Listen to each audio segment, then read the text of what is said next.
Bien, chers collègues, alors pour la première fois, nous accueillons sur cette table ronde de ce matin, nous accueillons des salariés, représentants de salariés, qui ont connu dans leur vie professionnelle l'expérience d'une restructuration imposée par un fonds d'investissement.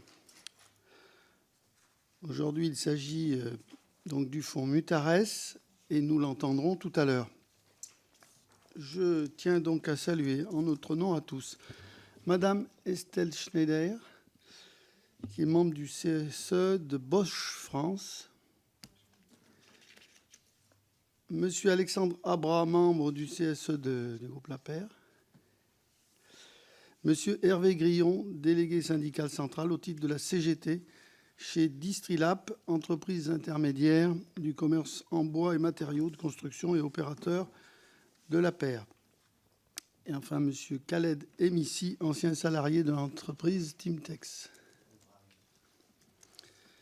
Avec les auditions de ce matin, notre commission entame une nouvelle démarche à partir de cas concrets d'entreprises en grande difficulté. Toutes les situations ont en commun l'intervention du fonds Mutares. Pour le groupe Timtex, ETI familial, Mutares a pris le contrôle de l'entreprise. Il est de fait que 9 mois plus tard, celle-ci a été mise en liquidation alors qu'elle occupait une position dominante sur le marché des sièges pour enfants. Quant au groupe La Paire, il est réputé pour sa production de produits de menuiserie pour la maison. Le groupe comporte une filiale, Distrilap, qui assure la distribution de ses produits. Il connaît de sérieuses difficultés depuis les années 2010. Après un rebond lié à la période du Covid, sa situation s'est à nouveau détériorée. Depuis sa cession par Saint-Gobain à Mutares en 2021, des magasins ont été fermés, des plans sociaux ont été établis, conduisant à la disparition de nombreux emplois. Pour autant, La Paire continue son activité et le fonds Mutares a exprimé publiquement dans la presse professionnelle une vision encourageante de l'avenir du groupe.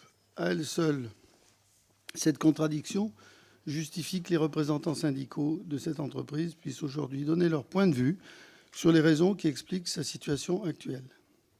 Enfin, chez Bosch, les salariés de l'usine de Mondeville se sont opposés à l'intervention de Mutares, qui n'a donc pas abouti. Pour autant, le groupe Bosch a planifié la fermeture du site. Nous vous remercions par avance de nous livrer votre témoignage sur ce que les salariés ont pu vivre. Dans ce cadre, je vous serais reconnaissant si vous pouviez apporter à notre commission d'enquête des réponses à des questions plus précises. Par exemple, quelles appréciations portez-vous sur l'application au cas d'espèce que vous allez nous expliquer, des procédures, donc application des procédures légales d'information et de consultation des salariés et de leurs représentants. Je pense notamment aux dispositions relatives à la prise de contrôle des entreprises et à l'élaboration des plans sociaux. De façon générale, comment appréciez-vous les conditions dans lesquelles vous êtes amené à exercer vos responsabilités de représentant du personnel? Et enfin, comment les salariés sont-ils accompagnés pour les aider à affronter les graves difficultés engendrées par des situations de crise telles que vous allez les décrire? Alors, autant de questions que nous nous posons et sur lesquelles nous vous remercions par avance de votre éclairage. Je vais vous donner la parole pour des interventions liminaires de 10 minutes environ, et qui précéderont notre échange sous forme de questions-réponses. Et bien sûr, à commencer par celle qu'a préparée notre rapporteure, Mme Aurélie Trouvé.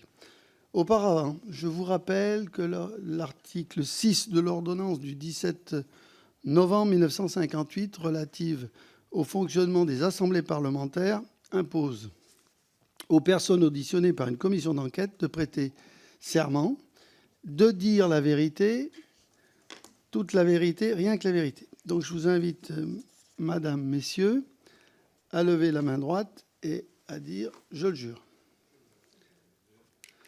Je vous remercie. Je vous cède désormais la parole dans l'ordre que vous souhaitez.